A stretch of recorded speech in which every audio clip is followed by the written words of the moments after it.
Bonjour et bienvenue à toutes et à tous. La Maison du développement durable est très heureuse de vous accueillir aujourd'hui pour cet événement dans le cadre de la Journée internationale des monuments et des sites. Et cet événement est rendu possible avec Dinou Boumbarou, directeur des politiques à Héritage Montréal. Et il sera votre modérateur pour la journée, pour cet événement. Bonjour Dinou. Bonjour Maude, merci. Nous sommes très heureux de vous accueillir, oui. Oui, merci à la Maison du développement durable pour ce partenariat. C'est un projet formidable dans le milieu d'un secteur en transformation avec l'Esplanade tranquille et le quartier du spectacle, le cœur de la métropole culturelle. Je remercie également tout le monde qui a accepté l'invitation de se joindre à nous pour cette discussion sur le patrimoine et le climat. Et également nos trois panélistes qui ont des regards tout à fait experts et substantiels à partager avec nous. Je vous les présente rapidement dans l'ordre de leurs interventions.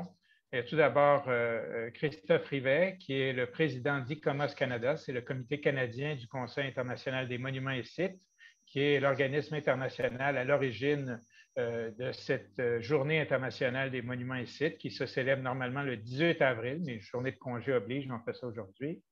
Deuxièmement, Marie-France Bellec, qui est architecte, ce magnifique métier, qui a un gros mandat sur les épaules avec la mise à jour du stock bâti, qui est un de nos plus grands capitaux environnementaux, surtout qu'on habite dans des bâtiments généralement.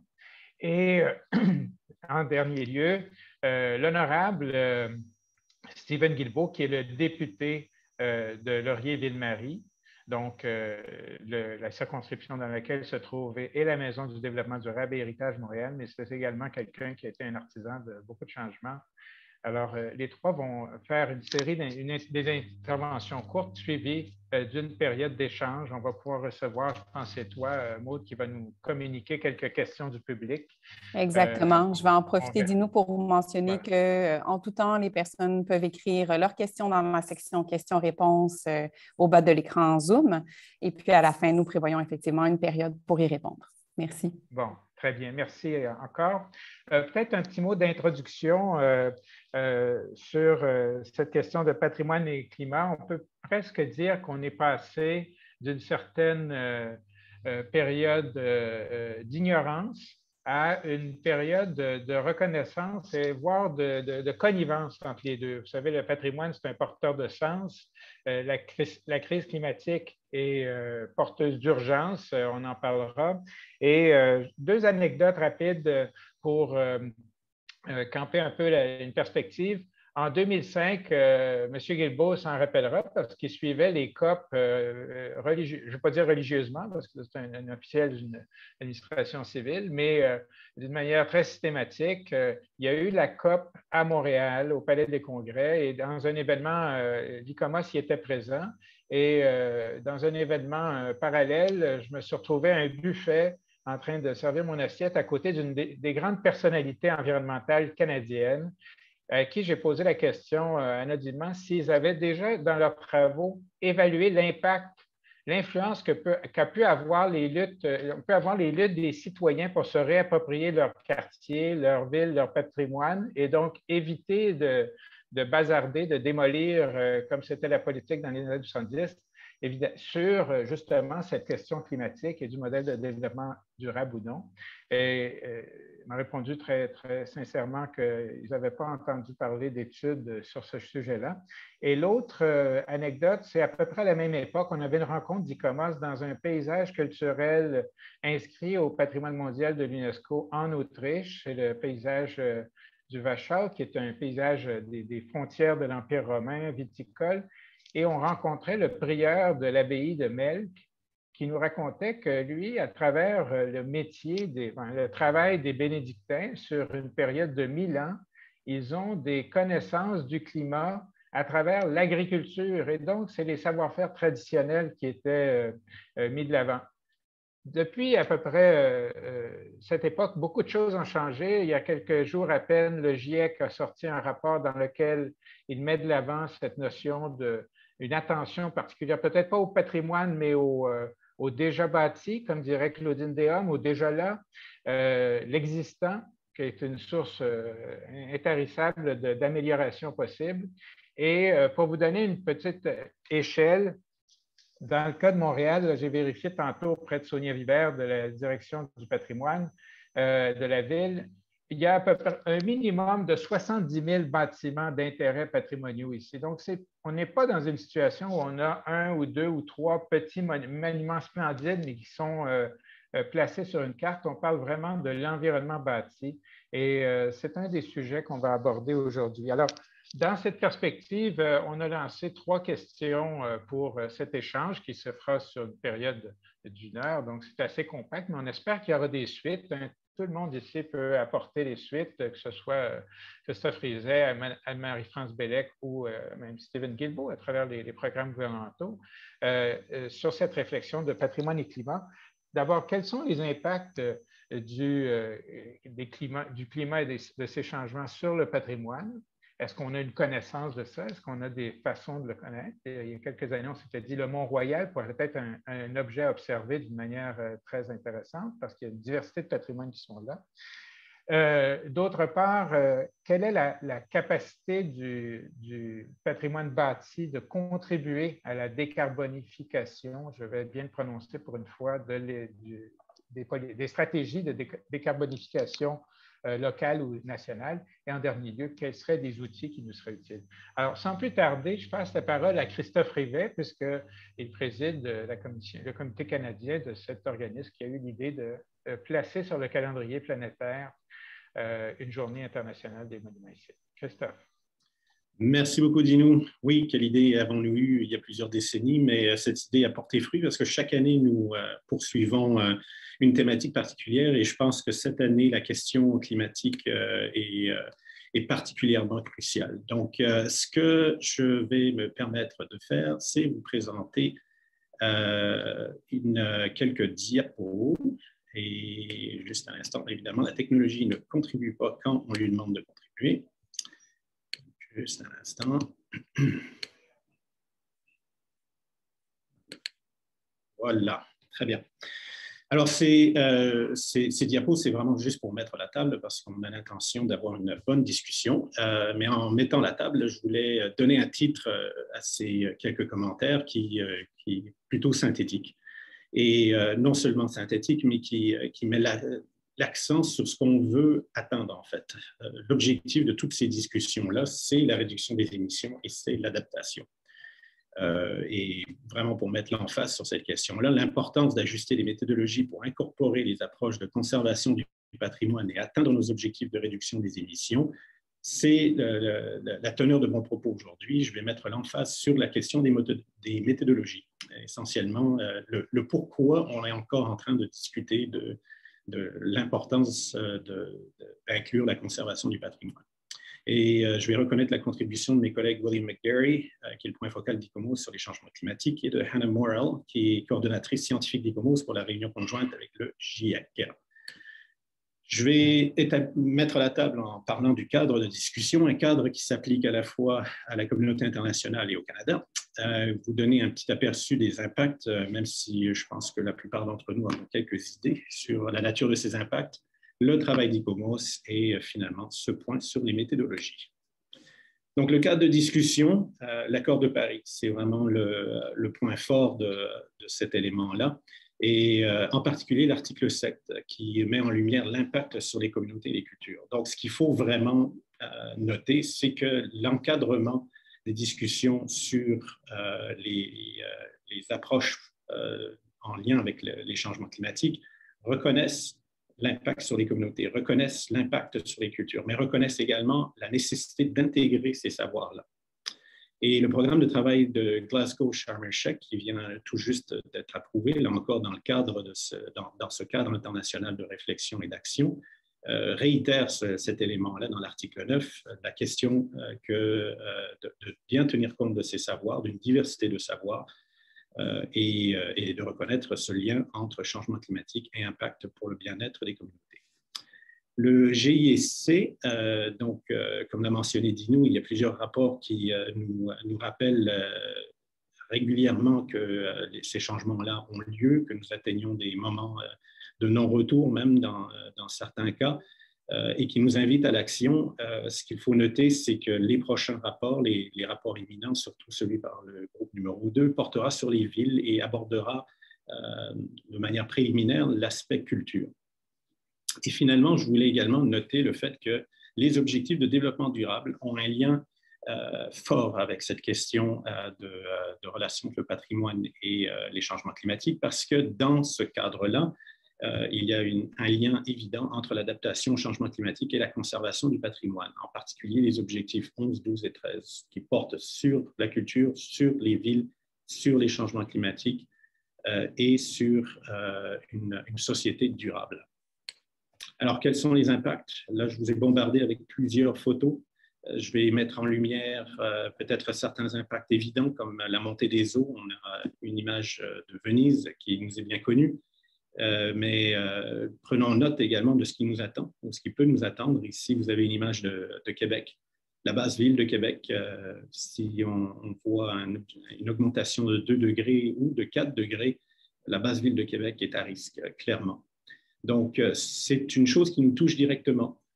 Ça nous touche également par la fonte du pergélisol qui libère les gaz, c'est certain, mais qui met en péril également le mode de vie des communautés du Nord, l'infrastructure qui est présente, l'infrastructure patrimoniale. En parlant d'infrastructure, on a un ensemble de digues qui nous ont protégés depuis des siècles et qui maintenant sont à risque. Mais ce que ces digues font, c'est qu'elles protègent également des communautés qui sont établies depuis des siècles, que ce soit le long du Saint-Laurent chez nous ou même entre le Nouveau-Brunswick et la Nouvelle-Écosse. Et finalement, je vais mettre l'emphase sur, puisque je parle de lien avec les gens, je vais mettre l'emphase sur le mode de vie. Donc, le mode de vie des peuples autochtones est évident, qu'il sera atteint par le biais de ces changements-là, que ce soit l'accès des plantes, l'accès des animaux pour subvenir à leurs besoins, mais également tout le mode de vie qui est basé sur un lien fort avec la nature. Donc, tout ça pour indiquer que les répercussions et les liens entre changement climatique et patrimoine sont profonds, sont réels et ont un impact sur le bien-être des gens. Et c'est pour ça qu'on met l'emphase sur ce lien-là, c'est qu'on parle du bien-être des gens. Donc, le travail d'ICOMOS, il se décline en 3 grandes actions. En termes d'orientation, nous sommes une organisation qui, depuis plusieurs décennies, fournit des orientations générales sur l'ensemble des enjeux en patrimoine. Et nous le faisons, là encore, dans le cadre des changements climatiques.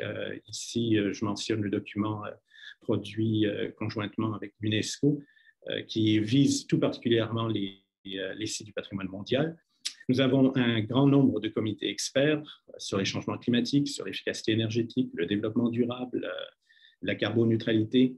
Donc, l'ensemble de la communauté internationale est mobilisée pour explorer ce lien, mais surtout mettre en lumière l'importance d'une approche du lien entre conservation du patrimoine et changement climatique.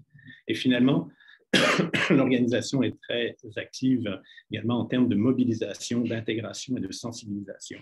Et ce que je veux mentionner tout particulièrement, c'est le lien avec les organismes internationaux, donc l'UNEP, par exemple, qui est l'Agence des Nations Unies sur l'environnement, l'ICLEI, qui sont les gouvernements locaux, je l'ai mentionné plus tôt, le GIEC et ECOP. Nous avons été présents, nous avons organisé des ateliers, nous avons fournit des orientations dans les rapports finaux. Donc, c'est une activité forte et constante. Et ici au Canada, tout particulièrement, notre comité, dans ce cadre-là, a également contribué à fournir des orientations. Nous avons fait des commentaires sur des projets de loi, par exemple sur celui sur le développement durable, sur les évaluations environnementales. Nous avons fourni des témoignages pour des rapports parlementaires également. Nous faisons partie de tous ces comités experts. Nous avons plusieurs Canadiens qui sont actifs et qui sont reconnus à l'échelle internationale comme étant des experts dans ces domaines-là. Et nous poursuivons cette approche de mobilisation et d'intégration, de sensibilisation, entre autres avec des liens avec les autres organismes patrimoniaux, mais également les groupes environnementaux.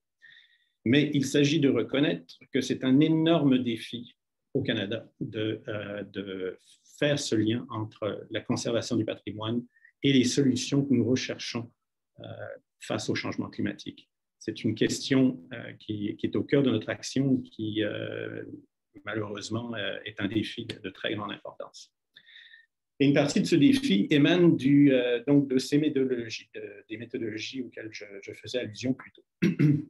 Les politiques appliquées présentement, que ce soit au niveau municipal, provincial, territorial ou fédéral, excluent des données qui sont associées avec l'existant. Comme le mentionnait Guinou, cette expression de l'existant est importante parce que lorsqu'on pense patrimoine, on pense peut-être strictement aux objets identifiés, désignés, commémorés, mais en fait, l'existant correspond à un corpus de bâti beaucoup plus large et dans certaines circonstances, c'est un bâti qui est prépondérant dans les milieux urbains.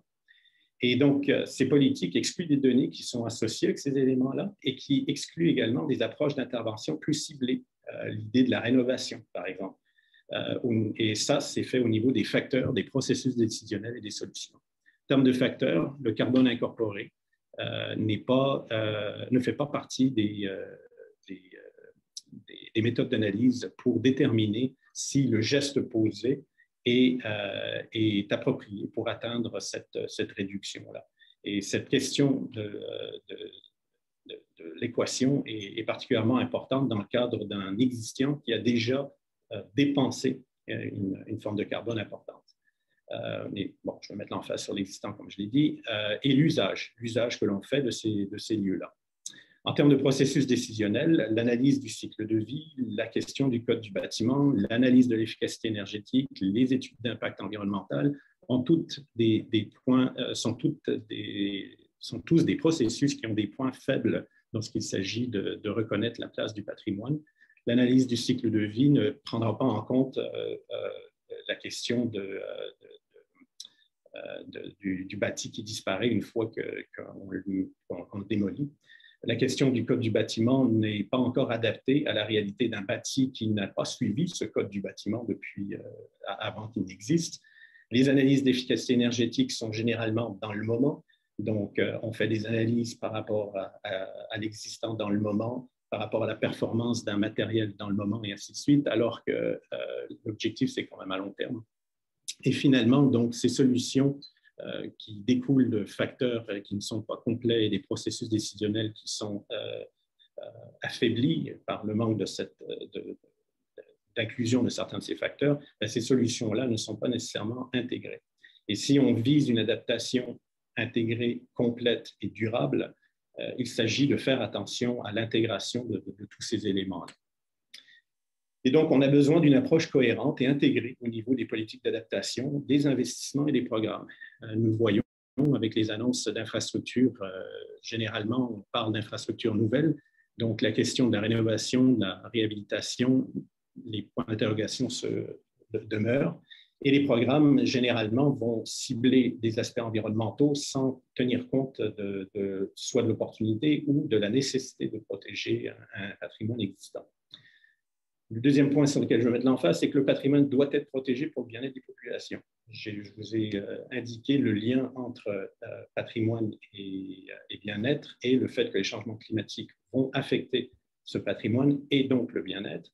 C'est pour ça que ce lien-là est aussi crucial. Et à mesure que nous développons et nous adaptons nos nouvelles politiques, il est nécessaire de vraiment se concentrer là-dessus. Et le dernier point, c'est que la conservation du patrimoine contribue à la lutte, mais les politiques en place vont à l'encontre. Et ça, c'est probablement le point sur lequel je vais vous laisser pour commencer les discussions. C'est la nécessité de créer ce dialogue interdisciplinaire qui va nous amener à développer des solutions plus complètes. Pour conclure, des exemples. D'autres pays ont déjà produit des outils dont on va discuter aujourd'hui. Les actions sont déjà prises ailleurs et il est temps que nous puissions également poursuivre ce genre de réflexion à l'échelle canadienne et à l'échelle du Québec. Voilà, merci pour l'instant. Merci Christophe.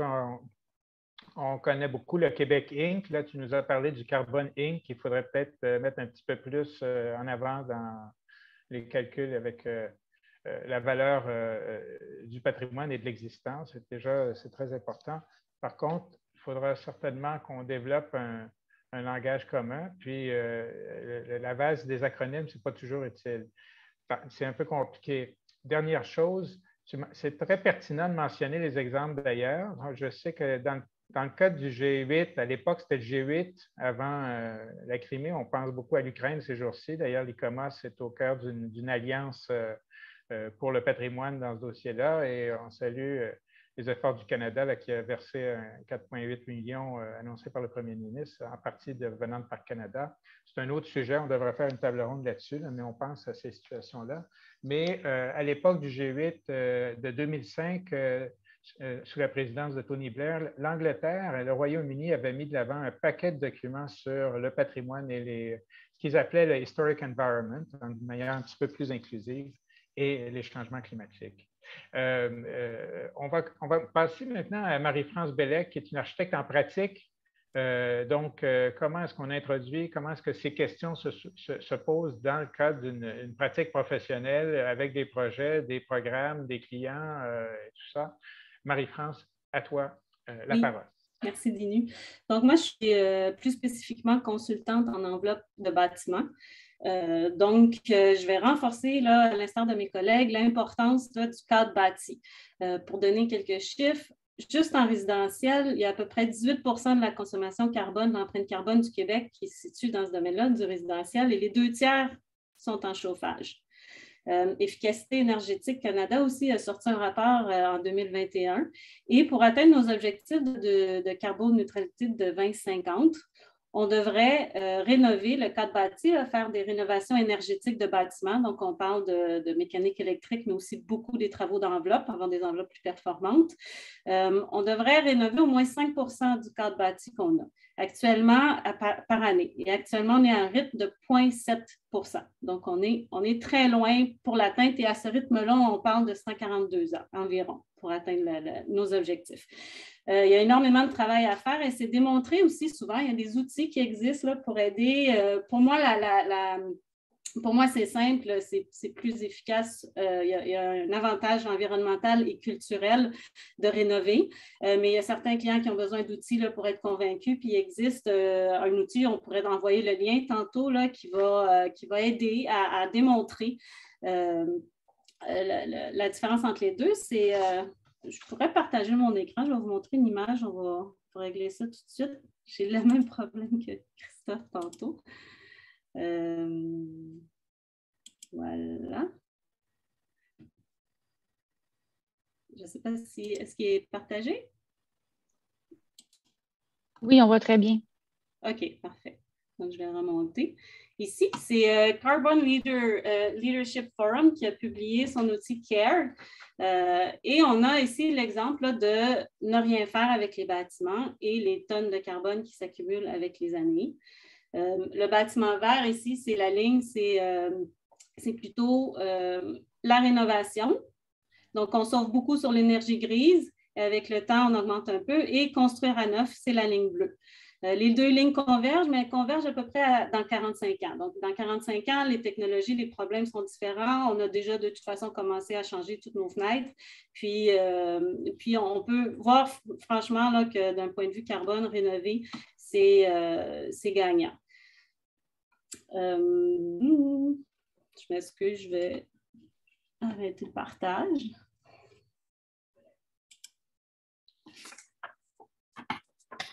Maintenant, changement climatique. Là, on parle, en fait, décarboniser, on parle beaucoup de lutte contre les changements climatiques. La conférence, on veut parler d'adaptation au changement climatique. Pourquoi la lutte, pour moi, elle est indissociable de l'adaptation?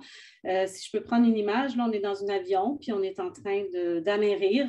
Les moteurs ont brûlé. Et ce n'est pas vrai qu'on va dire, j'ai mon gilet de sauvetage en dessous de mon banc, je suis correct. Non, on va amortir le plus possible la descente, l'adoucir le plus possible, puis ensuite, on sortira les gilets de sauvetage. Décarboniser aussi, c'est important donc dans la lutte au changement climatique, mais aussi pour l'adaptation parce qu'on ne sait pas dans le contexte qui s'en vient si on a des coupures de courant qui sont plus fréquentes. On a un système hydroélectrique quand même aérien qui est relativement fragile avec les tempêtes. Donc, on veut pouvoir rester dans nos bâtiments le plus longtemps possible de façon le plus confortable possible pour le bien-être de tout le monde, la santé et aussi l'économie. l'énergie peut se mettre à coûter beaucoup plus cher, on ne sait pas. Donc, pour ça, d'un point de vue économique et sécuritaire, c'est important que nos bâtiments soient plus performants qu'ils sont actuellement. Changement climatique maintenant. Qu'est-ce que ça veut dire, dans le fond, au Québec? Vous allez parler à un climatologue et la première chose qu'il va vous dire, il va vous parler d'incertitude. Donc, la seule certitude dans les changements climatiques qu'on a, c'est que les données historiques ne sont plus bonnes. On ne peut plus, toutes nos normes de construction, nos standards ont été fondés sur un climat de 30 ans et non sur le climat qui va être dans 30 ans. Pourquoi il y a autant d'incertitudes? Il y a 3 grands facteurs. Il y a la température, la météo elle-même. On ne contrôle pas tous les battements de papillons là, qui peuvent créer des tornades. Ensuite, il y a de l'incertitude par rapport aux outils puis aux mesures. Donc, les modèles énergétiques, les outils qu'on a, ce sont des inventions humaines. Donc, par définition, elles sont imparfaites. On les améliore constamment. Mais le troisième, c'est, à mon avis, le plus intéressant parce que là, on parle de démographie. C'est l'impact des avancées technologiques, socio-économiques et politiques. Donc, les politiques ont un impact sur les scénarios énorme et je vois mal quelque chose de plus satisfaisant au monde, j'imagine, que créer une politique. Et là, tous les climatologues du Québec sont fâchés parce qu'ils doivent revoir tous leurs scénarios. Donc, les scénarios, il y a des scénarios positifs et des scénarios optimistes et positifs et pessimistes. Pourquoi? Parce que ce n'est pas une question de personnalité, là, c'est une question de gestion de risque. Il y a des bâtiments qui ont une tolérance au risque qui sont plus grands que d'autres. Il y a un outil actuellement qui est très intéressant, qui vient justement des d'Ingénieurs Canada. Ça fait quelques années là, que le gouvernement fédéral se met à analyser ces bâtiments. Ils ont ciblé plusieurs bâtiments là, pour leur importance soit stratégique ou leur importance patrimoniale dans certains cas. Et ce protocole-là, c'est un protocole qui est privé, qui n'est pas disponible. On doit, à la fin de chaque projet, là, détruire nos copies jusqu'à preuve du contraire. Par contre, l'organisme Ouranos au Québec, qui est un consortium de professionnels là, basé à l'Université Laval, donne des formations sur ce protocole, mais aussi, il me semble qu'aux dernières nouvelles, il allait proposer aussi une méthodologie qui ressemblait à celle des CVIIP. L'acronyme, je sais que c'est pour climat. Le reste, je vous invite à aller voir. Le lien sera partagé. Donc, le CVIIP, c'est un outil, c'est une méthodologie que j'adore parce que c'est un groupe multidisciplinaire qui est formé pour analyser un bâtiment. On a un climatologue, consultant en enveloppe, architecte, structure, mécanique électrique. On va chercher des gens en transport. On va chercher des ingénieurs en hydrologie. Et le climatologue nous présente là, pour le site spécifique, parce qu'on a quand même une idée générale là, de ce qui va se passer un peu dans le monde au Québec, mais chaque site a ses spécificités. Et donc, on explique, on regarde, on situe, on choisit souvent un horizon de 60 ans et on analyse selon nos expertises et le bâtiment qui est en place, ses vulnérabilités. Il y a des événements qui sont peu probables, mais qui ont des conséquences énormes. Il y a des événements qui sont fort probablement que ça va arriver, mais les conséquences sont somme toute négligeables. Donc, en croisant les risques et les conséquences, on arrive avec une matrice, avec des pointages, et ça permet au gestionnaire d'immeuble d'avoir une très bonne compréhension de son bâtiment. Ça lui permet aussi d'investir stratégiquement là, dans son plan d'entretien préventif et aussi de prendre l'opportunité, s'il y a des travaux à faire, c'est l'opportunité de régler tel problème, etc., ou d'exécuter des travaux qui sont urgents. Donc, ça, c'est pour les projets qui peuvent se le permettre. Maintenant, il existe quand même d'autres choses pour s'informer, pour voir comment, par exemple, le Fonds vert en 2017 avait publié un très bon rapport qui était pour les gestionnaires d'immeubles. Le lien va vous être aussi partagé. Donc, c'était changement climatique, vulnérabilité et adaptation des immeubles. Et c'est très intéressant parce qu'il y a un tableau. Je vais vous le présenter, le tableau. Il était dans mes... rapidement. Est-ce que c'est trop long? OK. Bon, ben, on pourra en parler, mais il existe quand même des choses pour les gens qui voudraient... Je vais sortir... pour les gens qui voudraient aller un petit peu plus loin là, dans leur pratique pour voir comment on peut s'adapter aux différents aléas climatiques. qu'on va voir. OK. Bien, merci. Marie-France. Finalement, ce qu'on note, c'est qu'il y a tout un appareil qui est en place, dont certains trucs, là, on a appris qu'il y avait des outils qui étaient utilisés, mais dont il fallait détruire les données juste après. Alors, c'est quand même, on n'est pas dans du militaire ici, mais ça vaudrait la peine de voir qu'est-ce qui peut se faire dans des outils pratiques et comment, dans ces outils, pour reprendre les termes de Christophe, comment les dimensions patrimoniales sont prises en compte. On parle de questions de valeur, de mémoire, d'attachement, de savoir-faire, d'authenticité de plus en plus. Hein, c'est maintenant dans la loi au Québec. Alors, ce serait intéressant de voir, surtout s'il y a un modèle via Ouranos qui est un petit peu plus dans les traditions. Peut-être dans d'autres provinces, il y a des outils d'intérêt également. Alors, merci. On va passer à l'honorable Stephen Guilbeault, député de Laurier-Sainte-Marie, qui nous fait le plaisir d'être avec nous. Alors, on le salue. Puis, comme tout le monde, il doit être drillé maintenant à la Chambre des communes à faire des interventions minutées, mais substantielles. Merci, Dino. Stephen Guilbeault. Je serai bref. Merci à Héritage Montréal et Iconos de m'avoir invité ici. Contrairement à vous, je ne suis pas un expert, mais certainement quelqu'un qui s'intéresse depuis un bout de temps à ces questions-là. Peut-être deux choses que je voudrais dire. Alors, d'une part, il y a, et on en a parlé un peu, toute la notion de l'adaptation au changement climatique. On donnait quelques exemples de ce qui se faisait dans d'autres pays.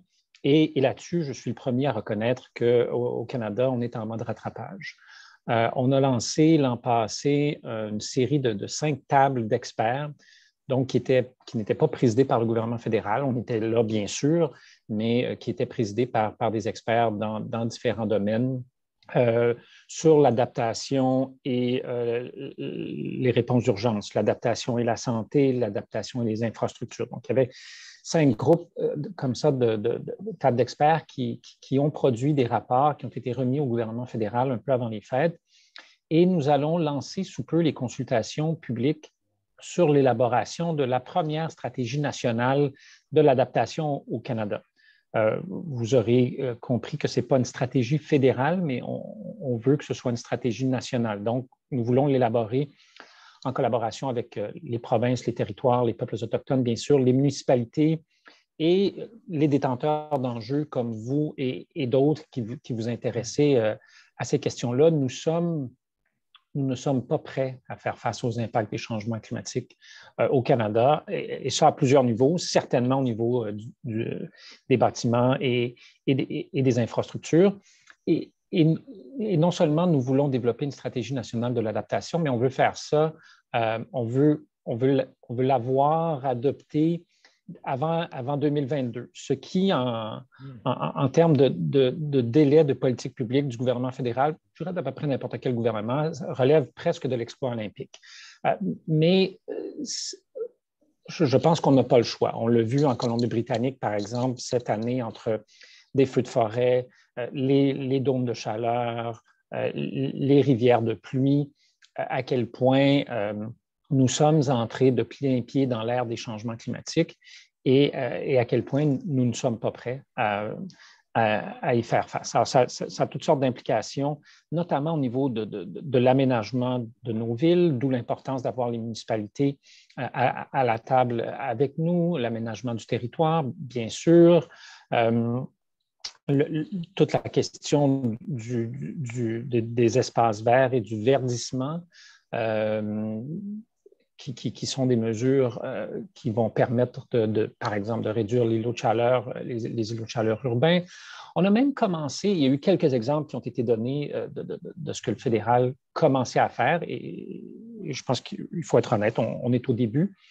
Mais, par exemple, toute la question des investissements en infrastructure. Alors maintenant, nous avons commencé à investir en infrastructure verte. Donc, utiliser des dollars fédéraux qui, depuis des décennies, servaient à faire de l'asphalte et du béton.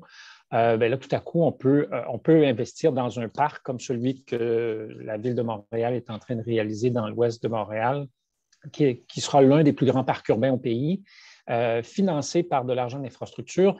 Mais outre le fait d'avoir un parc, ce qui est toujours agréable, l'une des fonctions de ce parc-là va être de permettre de réduire les effets des crues printanières et des inondations dans cette partie-là de la région. Et ce genre de projet-là commence à faire des petits un peu partout au Canada.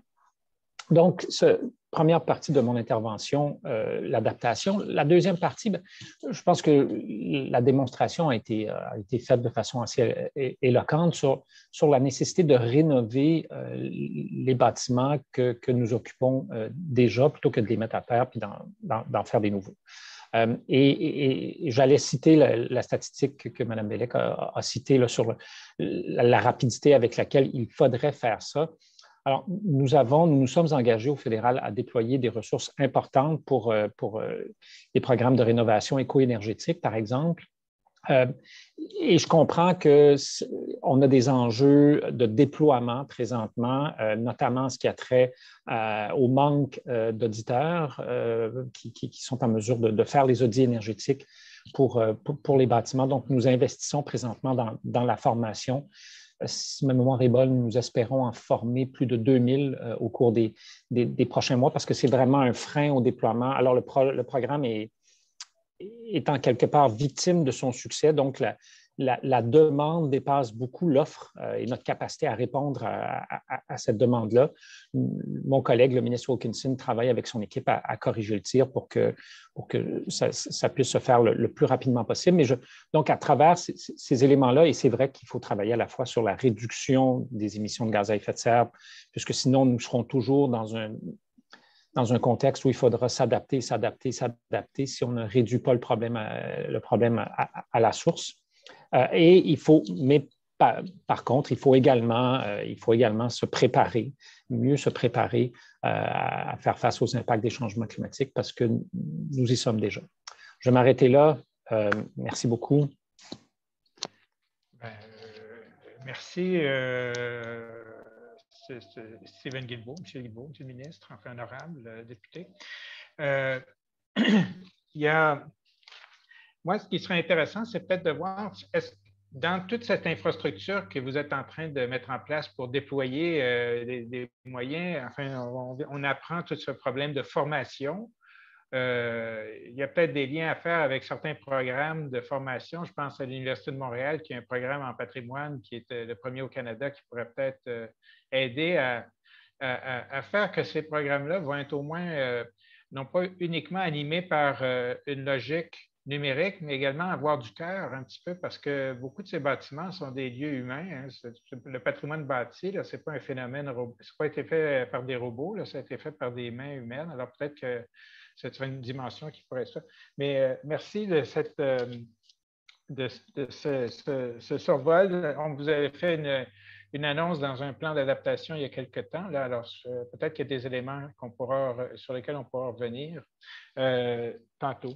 Moi, peut-être une question pour nos trois panélistes. Puis on en a deux, trois qui sont arrivés. Puis je pense que c'est Maude qui est la grande responsable de me refiler des questions. On va faire ça vite, hein, parce qu'il reste 15 minutes. Mais dans le cadre, le Canada est un des signataires de la Convention du patrimoine mondial, un des premiers signataires d'ailleurs. On a des sites inscrits sur la liste de l'UNESCO depuis 1978. Et c'était un des articles de cette convention encourage les pays à se doter de politiques générales qui intègrent la protection du patrimoine dans les programmes gouvernementaux. Alors, est-ce qu'on pourrait interpréter cette phrase de façon à intégrer justement une sensibilité au patrimoine, et notamment quand il s'agit d'environnement bâti patrimonial, plutôt qu'un ou deux ou trois sites historiques ici et là? C'est peut-être une chose sur laquelle on peut réfléchir. Christophe, est-ce que vous, qui êtes les conseillers de l'UNESCO en matière de patrimoine mondial, est-ce que vous avez potassé la question? On n'a pas tassé la question. Oui, de façon concrète, là, pas d'acronyme. Non, bon, je vais être léger sur les acronymes, mais je vais simplifier ma réponse en disant que cette corrélation est déjà faite par le biais des accords internationaux qui relient ce lien-là entre patrimoine et changement climatique. Donc, je pense que la conclusion, c'est que conserver le patrimoine, c'est une solution vers l'adaptation au changement climatique. Et donc, l'engagement que l'on a fait par le biais de la Convention du patrimoine voudrait que nos propres politiques reconnaissent ça pleinement. Et les politiques, sans cibler particulièrement le fédéral, parce que les provinces sont un petit peu dans le même bateau, les politiques qui visent l'adaptation au changement climatique, les programmes d'efficacité énergétique sont distincts des investissements faits en conservation du patrimoine. Et en fait, le déséquilibre est flagrant. Lorsqu'on parle d'investissement en patrimoine, on parle de quelques millions distribués de manière aléatoire versus des programmes en bonne et due forme qui vont investir dans la réhabilitation des bâtiments et ainsi de suite, mais pour l'efficacité énergétique. Donc, il n'y a pas d'alignement, en fait, entre cet engagement global où on reconnaît que la conservation, c'est une mesure verte, et les politiques au Canada. OK. Donc, il ne peut y avoir que du progrès sur ce front-là. Merci. Dinu, je garderai. Vas-y.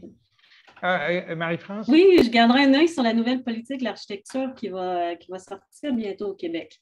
Oui. L'architecture et l'aménagement du territoire. Hein? C'est les deux en même temps. Oui. Ça parlait d'aménagement, donc c'est les deux ensemble. Exactement. Donc, il devrait y avoir des choses intéressantes là-dessus pour la conservation. Ou l'esprit, en tout cas, l'esprit du lieu et la reconnaissance de la beauté, pas juste de la beauté, là, mais de l'intelligence des projets, puis l'apport culturel, etc. Donc, ça, c'est une dimension là, qui va être abordée au public très bientôt. Bon, très bien. Oui, ce sera public. M. Guilbeault, un commentaire sur ça? Vous êtes titulaire comme ministre de la Convention du patrimoine mondial, me semble-t-il. Vous avez, comme toujours, tout à fait raison. Et nous aurons des bonnes... Presque. Du moins, les quelques décennies depuis lesquelles je vous connais. On aura des bonnes nouvelles du côté fédéral sur cette question-là d'une politique nationale. Mon collègue, le ministre Wilkinson, avait amorcé, mon prédécesseur est toujours collègue, avait amorcé des travaux là-dessus lorsqu'il était à Environnement et Changement climatique. Je poursuis là-dessus et je pense qu'au cours des prochains mois, nous aurons des bonnes nouvelles à vous annoncer là-dessus. Il reste du travail à faire, mais ça s'en vient. OK, très bien. Merci. Maude, est-ce qu'on a quelques questions? On a quelques questions et justement, il y en avait une en lien avec le combat entre la conservation du patrimoine et la performance énergétique d'un bâtiment classé patrimonial qui est en rénovation avec le Centre Saint-Pierre. Donc, c'était l'une des questions. Qu'est-ce qu'ils doivent mettre de l'avant dans leur plaidoyer ou leur argumentaire par rapport à ça? Est-ce que c'est la protection du patrimoine ou de la performance énergétique? Donc, peut-être que déjà, ça aura répondu à cette question, les annonces à venir ou le travail qui est fait. On sait qu'il y a un progrès de ce côté-là, on l'a compris, tant mieux. C'est une bonne chose de s'arrimer de ce côté-là. Mais ça fait peut-être le lien avec une autre question qu'on a reçue sur l'intérêt d'avoir des études de cas. Tu sais, on a des études de cas qui dans les années 80, le Canada, je ne sais pas quel Héritage Canada, je pense qu'on salue Nathalie Boule, qui est la successeur comme présidente de la Fiducie nationale qui est avec nous. Héritage Canada avait publié un répertoire de cas de conversion de bâtiments patrimoniaux réussis. Peut-être qu'il est temps d'en faire à l'échelle du Canada et là, ça amène une collaboration entre les métropoles, les niveaux municipaux, les provinces pour avoir des bons exemples. Tu sais, le Centre Saint-Pierre, c'est un magnifique projet qui en plus, qu'il y a une dimension sociale historique, c'est un lieu particulièrement intéressant. Est-ce qu'on a, Marie-France, est-ce qu'il y a des liens entre les professionnels comme toi? Est-ce que vous avez des cas mythiques, mais qui soient du patrimoine? Là?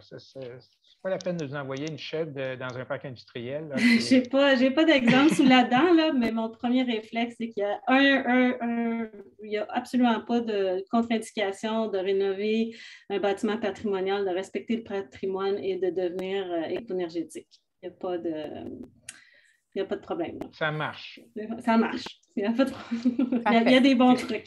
On n'a pas le temps de rentrer dans les détails techniques, là, mais philosophiquement parlant, là, quand on regarde un projet, comme dans tout, on regarde le maillon faible, on s'attaque au maillon faible en premier. Donc, le maillon faible d'une enveloppe, c'est le trou, c'est la fenêtre.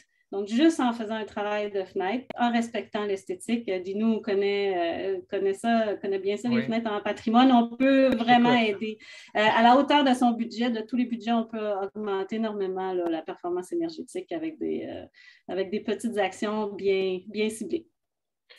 Et est-ce que ça a besoin d'être fait par de la haute technologie ou on peut mobiliser nos forces des artisans? Parce qu'on a un autre problème au Canada, c'est que la main-d'œuvre traditionnelle est en voie d'extinction parce qu'on a tout transféré ce qui a bâti notre patrimoine sur une industrie du court terme, du ready-mix, mais qui ne dure pas longtemps. Est-ce qu'on peut faire de l'éco-énergie avec des artisans? Hein? Le ministre nous parlait du besoin de former des corps compétents, les auditeurs en énergie, mais est-ce qu'on pourrait aussi, je pense à ça, c'est une idée du mercredi, là, ça a le mérite d'exister, c'est à peu près tout. Maud, une autre question. Oui, certainement. Poursuivons. Merci pour les réponses.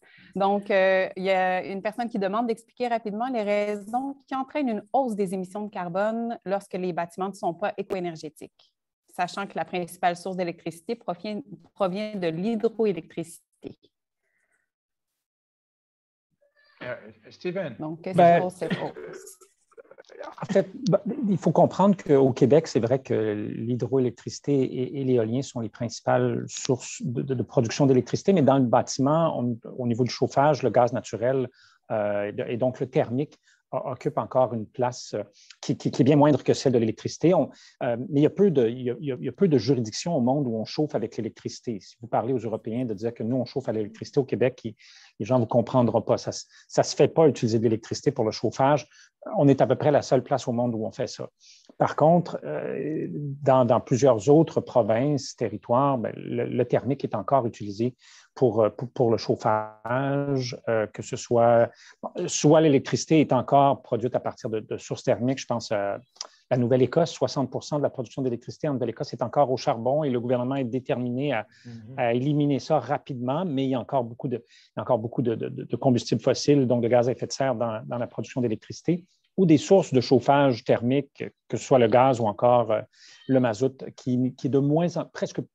Il en reste un peu au Québec, mais beaucoup moins, mais ailleurs au pays, c'est encore utilisé, d'où l'importance d'améliorer l'enveloppe énergétique des bâtiments et de les rénover lorsque c'est nécessaire de façon à diminuer le plus possible la consommation d'énergie. Puis de toute façon, peu importe, même si c'est une énergie renouvelable, la première chose qu'on doit faire d'un point de vue énergétique, c'est d'en perdre le moins possible.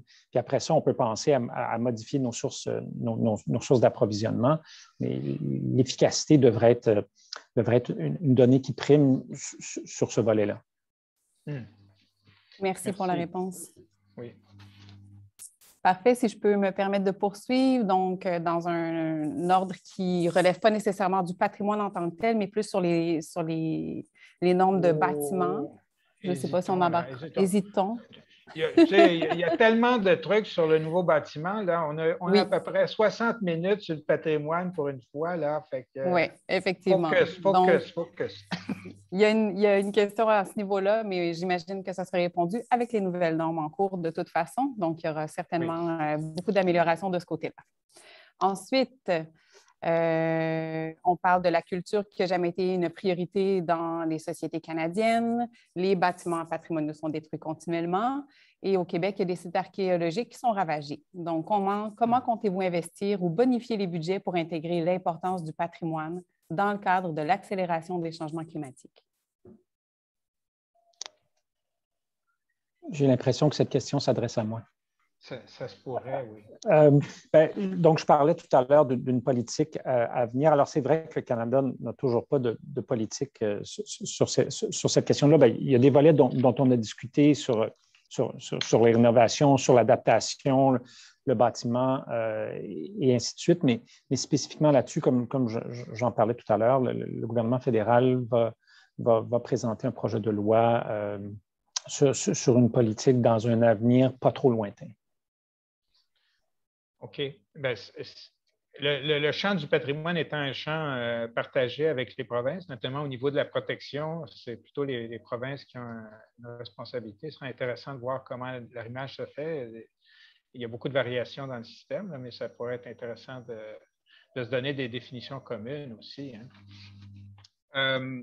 Et est-ce qu'on a, parce qu'on parle de, la question soulève la notion des sites archéologiques. Tantôt, Christophe a mentionné le rehaussement des niveaux marins, mais finalement, les impacts du changement climatique sont très diversifiés, comme le patrimoine est extrêmement diversifié. Là, on parle des 70 000 bâtiments dont je parlais pour Montréal, c'est ce qui est avant 1940, mais Habitat 67, c'est un monument historique classé, c'est 1967 par définition.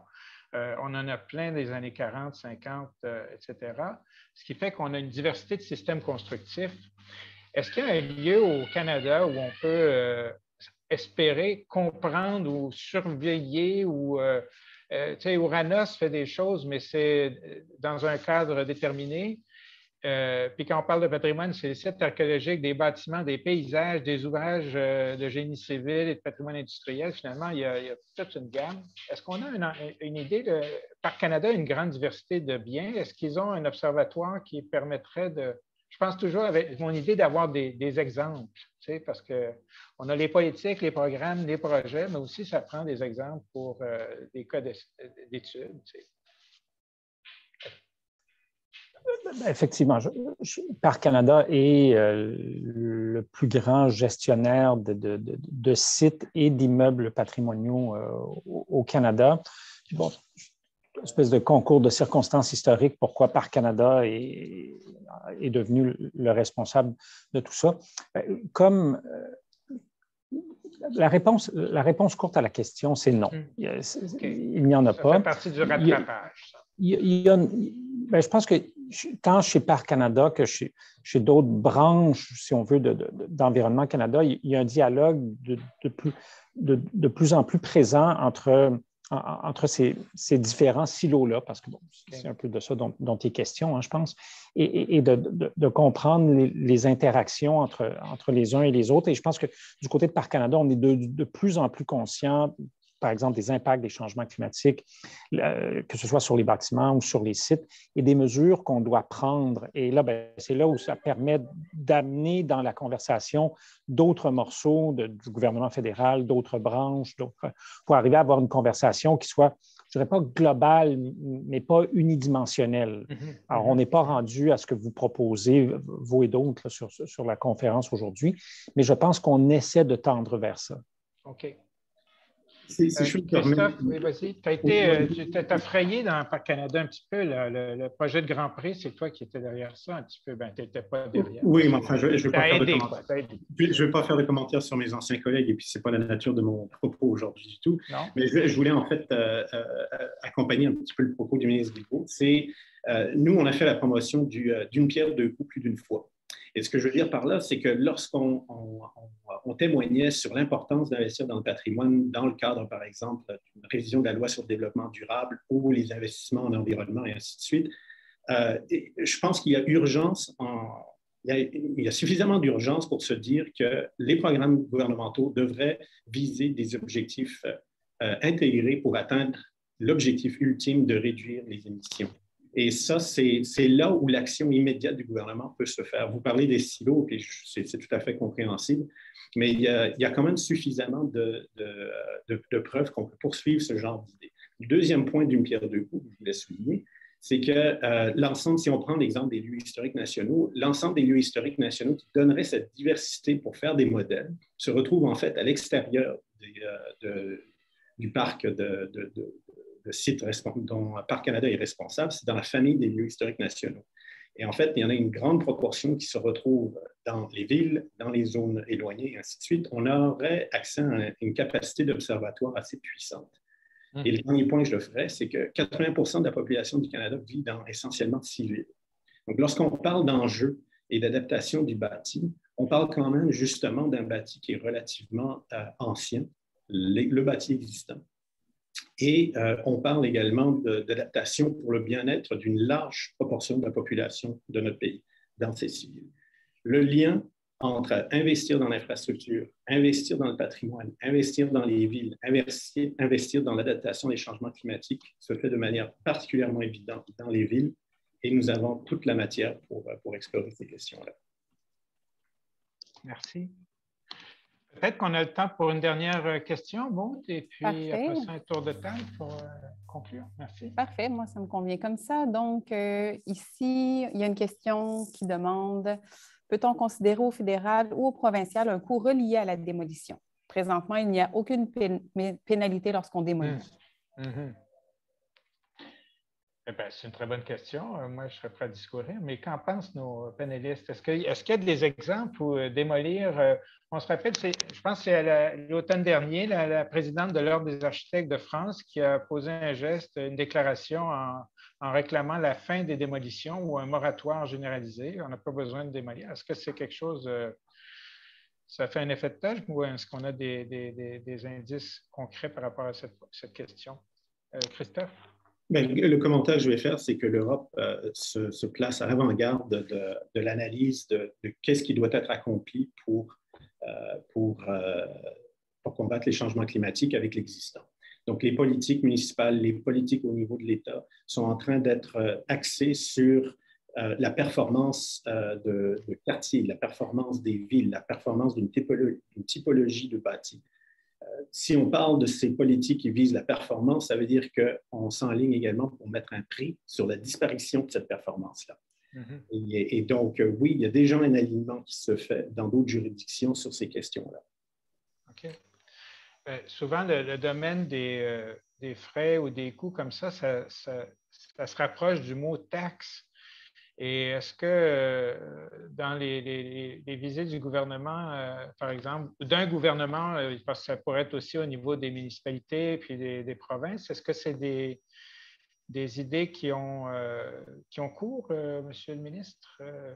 Je ne la réclame pas, c'est juste une question de curiosité personnelle. En fait, on le fait déjà à travers la tarification carbone, oui. Où tout ce qui a presque tout ce qui a un impact GES fait l'objet d'une tarification. Bon, évidemment, ça dépend des provinces. Le Québec a son propre système. Donc, le système fédéral permet que des provinces aient des systèmes différents, mais qui doivent être équivalents à celui du gouvernement fédéral. Mais en fait, on parle en quelque sorte d'éco-conditionnalité ou de fiscalité verte. Et moi, je suis tout à fait favorable à ça. Je pense que notre gouvernement s'est battu jusqu'en Cour suprême pour la tarification carbone. Et nous sommes... c'est certainement un outil qui est très efficace. Bon, évidemment, la tarification, ce n'est pas une solution miracle non plus, mais ça peut certainement être un outil très puissant pour aider à encourager ou décourager certains comportements. OK. Bien, peut-être qu'il y a des... On comprend qu'il y a des choses qui s'en viennent. Vous avez parlé de consultations à venir. On espère que dans le document, il y aura un volet patrimoine, parce que sinon, ça nous éviterait de dépenser de l'énergie, faire des gaz à effet de serre pour le réclamer. Mais il y a peut-être aussi des occasions pour amener des propositions comme ça, comme ce genre certaines qui viennent des questions qu'on a. Alors, peut-être, je donnerai une dernière fois la parole à nos 3 panélistes pour quelques mots de la fin, et puis on pourra conclure parce qu'on sait que le temps est compté. On vous remercie infiniment. À commencer par M. Guilbeault. Une réflexion? Honnêtement, j'ai dit pas mal tout ce que j'avais à dire. Vous êtes allé au bout de l'étendue de ma connaissance sur ces sujets-là, mais merci beaucoup, parce que l'idée, ce n'était pas tant pour moi de parler que d'écouter également. Et j'ai beaucoup apprécié les présentations ainsi que les questions qui ont été faites. Merci énormément. Bien, merci. Christophe? Simplement pour mettre l'emphase sur la relation entre l'humain et la conservation, et c'est pour ça qu'il y a un lien évident avec les changements climatiques. On a parlé quand même pas mal de chiffres et d'aspects relativement techniques et d'acronymes, mais il ne faut pas oublier, perdre de vue le fait qu'on essaye de créer un environnement pour l'être humain. Et donc, il est essentiel que nos politiques commencent à vraiment bien intégrer cette notion-là. Mais merci pour l'invitation à tous. C'était très intéressant. Merci. Merci. Desideram meliorem patriam, hein, c'est bien connu. Marie-France Bellec, le dernier mot à l'architecte. Oui, souvent j'utilise une image là, pour expliquer la complexité de la situation. Puis on me demande, en fait, si je veux construire ma maison pour réduire les changements climatiques, je vais la construire en paille. Mais si je veux construire ma maison pour m'adapter aux changements climatiques, je vais la construire en béton. Donc, qu'est-ce qu'on fait? Et là, maintenant, pour expliquer la simplicité du débat, Dinu de me répondre, mais voyons, Marie-France, la maison existe déjà. On rénove. Ouais. Merci. On fera un autre débat sur le béton. C'est d'ailleurs un grand générateur. Oui. Merci énormément. C'est un court échange, mais extrêmement substantiel. Et on a eu le bénéfice de 3 regards complémentaires. On a compris qu'il y a des choses qui s'en viennent. On va être très attentifs et on essaiera de contribuer pour que ce soit le meilleur possible. Le rattrapage est urgent, n'est-ce pas? Et nous, à Héritage, on a les silos bâtis comme patrimoine, aussi bien dans le Vieux-Port qu'en Saskatchewan ou au Manitoba. Donc, il ne s'agit pas de démolir les silos, mais de créer des portes plutôt que des murs. Alors, on vous remercie infiniment. Je remercie la Maison du développement durable également et je passe la parole à Maude pour la clôture de cet échange. Merci, Dinu. Effectivement, on aurait pu parler pendant longtemps, je pense, de tous ces sujets. C'est très intéressant, très pertinent aussi. On espère vous revoir en un autre temps pour pousser encore plus loin le sujet. J'aimerais remercier nos partenaires de programmation, évidemment, donc Hydro-Québec, partenaire principal de notre programmation, la Ville de Montréal, les panélistes aujourd'hui qui ont pris de leur précieux temps pour venir discuter avec nous sur le sujet du patrimoine. Merci à notre public pour les questions qui ont été abordées.